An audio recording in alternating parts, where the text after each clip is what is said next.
12 মে অর্থাৎ রবিবার ফ্লোরেন্স নাইটেঙ্গেলের 204তম জন্মদিন উপলক্ষে আগরতলা জিবি হাসপাতালে সকল নার্সিং অফিসাররা মিলে রক্তদান শিবিরের আয়োজন করা হয়।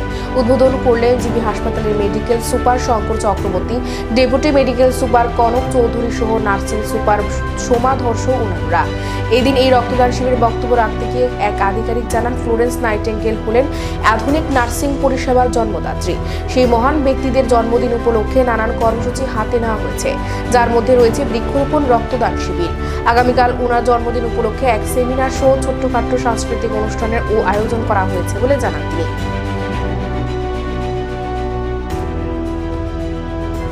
নমস্কার সবাইকে। আজকে ফ্লোরেন্স নাইটেঙ্গেলের জন্মদিনের আগামী 12 তারিখ, কালকে যে জন্মদিন, এই জন্মদিন উদযাপন উপলক্ষে আমাদের যে নার্সিং অফিসাররা আছেন এজিএমসি এন্ড জিবিপি হসপিটালে, ওনারা এক রক্তদান শিবিরের আয়োজন করেছেন। শুধু আজকে রক্তদান শিবির নয়, কালকে ওনার জন্মদিন উপলক্ষে এক সেমিনার এবং অনুষ্ঠানের আয়োজন করেছেন, বৃক্ষরোপণের আয়োজন করেছেন। এছাড়া ছোটোখাটো সাংস্কৃতিক অনুষ্ঠানেরও ওনারা আয়োজন করেছেন।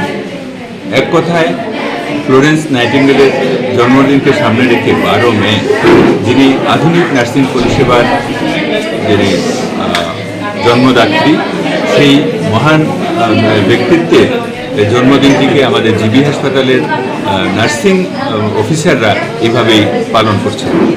আজকে যে রক্তদান শিবির, এখানে আমরা দেখেছি অনেকেই আছেন, যেমন 40-45 বারের উপরে রক্ত দিয়েছেন নার্সিং অফিসারদের মধ্যে। আবার অনেকে আছেন যে নতুন রক্তদান করছেন অনেক বছর পরে, 52 বছর বয়সে আজকে প্রথম রক্তদান করছেন।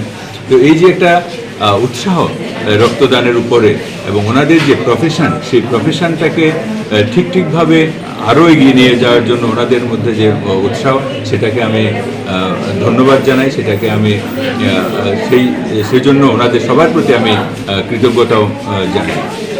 আমাদের জিবি হাসপাতালে যে নার্সিং পরিষেবা, আপনারা জানেন আগের যে 727 বেডের জিবি হসপিটাল, এটা এখন 1413 বেডের জিবি হাসপাতালে পরিণত হয়েছে। নার্সিং পরিষেবার যে দেওয়ার কাজটা, সেটা ওনাদের ক্ষেত্রে এখন অনেক বেশি।